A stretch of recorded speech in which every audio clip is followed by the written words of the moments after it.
This program was designed to raise awareness about the fact that running from the police never ends well for anyone. If you find you have the urge to run, stop and take the keys out of the ignition, and prepare yourself to properly talk to the officer. No matter what the problem is, give the attorneys and courts a chance to deal with the situation. By fleeing from the police, everything gets worse. You may kill yourself, or innocent bystanders. So please do not flee, just take the ticket, and deal with it in court.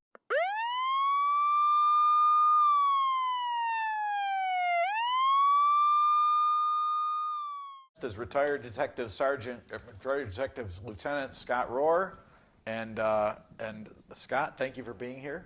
Thank you for having me. And so today's topic is why people should not flee the police and make that bad decision to flee the police. So thank you for being here. I know that you've got a lot of experience in the areas of policing and police work. You were a patrolman at one point, correct? Yes. And then in '96, I was a patrolman. Okay, and then you worked your way up, and then all the way to police lieutenant. Is that right? Detective lieutenant and commander of special operations by the time I retired. Okay, and you have EMS and fire training as well, too? I've been a licensed paramedic since, I believe, 1991, and an instructor coordinator since the early 2000s. And so you've experienced and seen the carnage of police chases, is that right? For over 30 years, okay. Sure. And when someone decides to make the bad decision to flee the police, what happens? Specifically, just when you're trying to make a traffic stop on someone when they take off, what happens? Yeah. Procedurally, the officers will typically call it in to dispatch. Additional officers will be en route to assist.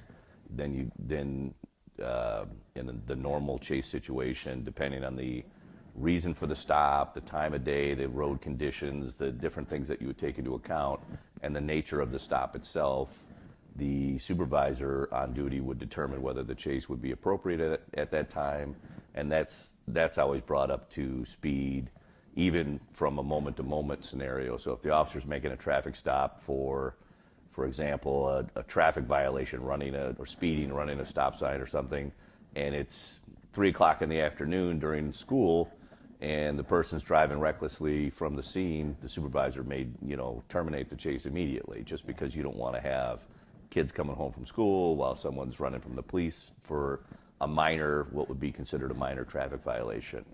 Alternatively, someone who just shot up, a house, or let's say was doing some serious type felony, homicide, something like that, you would then, that would raise the threshold for the termination of that. It's still dependent on the road conditions and the ability to ID that person or any of the other things that would come into play. How dangerous is it for the driver who decides to flee from the police to himself and everyone involved? It can't get more dangerous. Like, it's life and death. Like, I've seen over the years many fatalities from the situation. Even my time period working as a medic, I responded to several where just utter carnage from accidents that were caused. And unfortunately, it's not always the person fleeing from the police that's involved with the carnage. So you could have innocent bystanders, civilians, pedestrians, whoever, involved in the accident that's caused by someone running from the police. Mm-hmm. Do you think that it's rational that people feel that they would be subjected to physical harm if they stop from police, or if they give the reason that they didn't stop for the police because they thought they would get subject to physical harm from the police?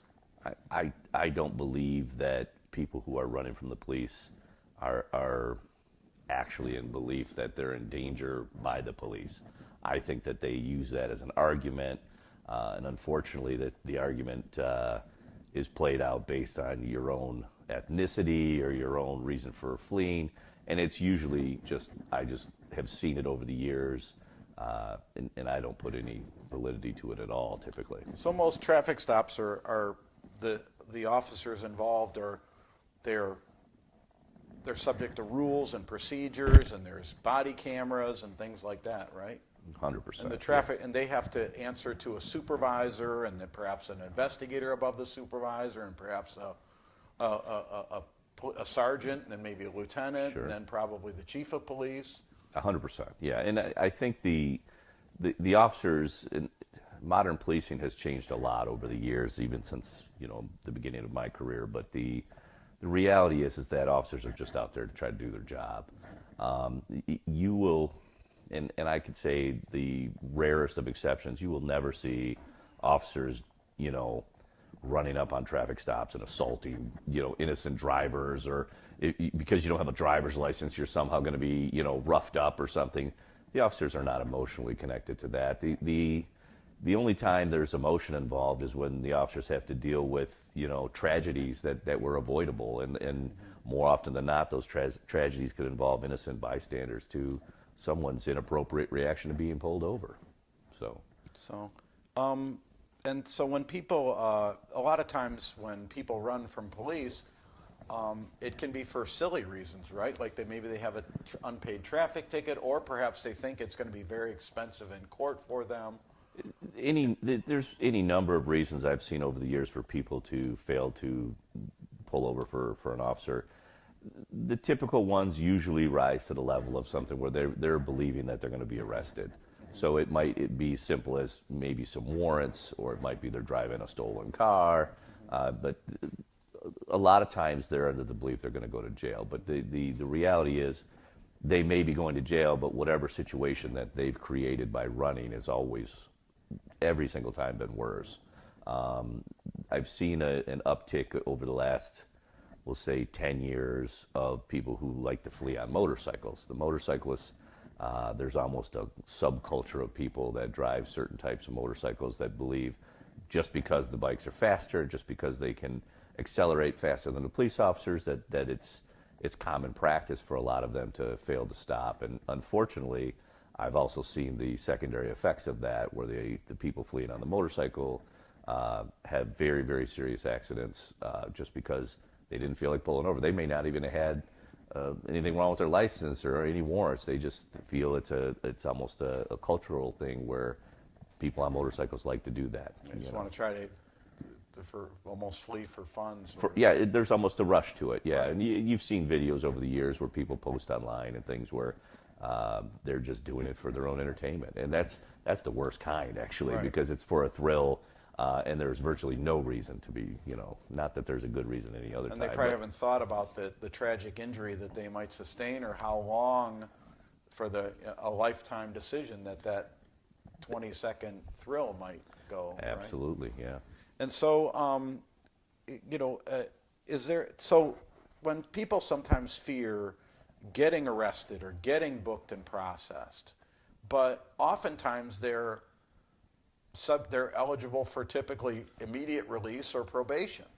Especially nowadays, since the law has changed in Michigan with the misdemeanor arrests, where you would get arrested previously for having a suspended license or things along those lines. That has gone away in the last few years in Michigan, maybe not to the better of society, but we've gotten away from arresting for basic misdemeanor charges. So you would likely just be issued a violation and sent on your way. This program was designed to raise awareness about the fact that running from the police never ends well for anyone. If you find you have the urge to run, stop and take the keys out of the ignition, and prepare yourself to properly talk to the officer. No matter what the problem is, give the attorneys and courts a chance to deal with the situation. By fleeing from the police, everything gets worse. You may kill yourself, or innocent bystanders. So please do not flee, just take the ticket, and deal with it in court.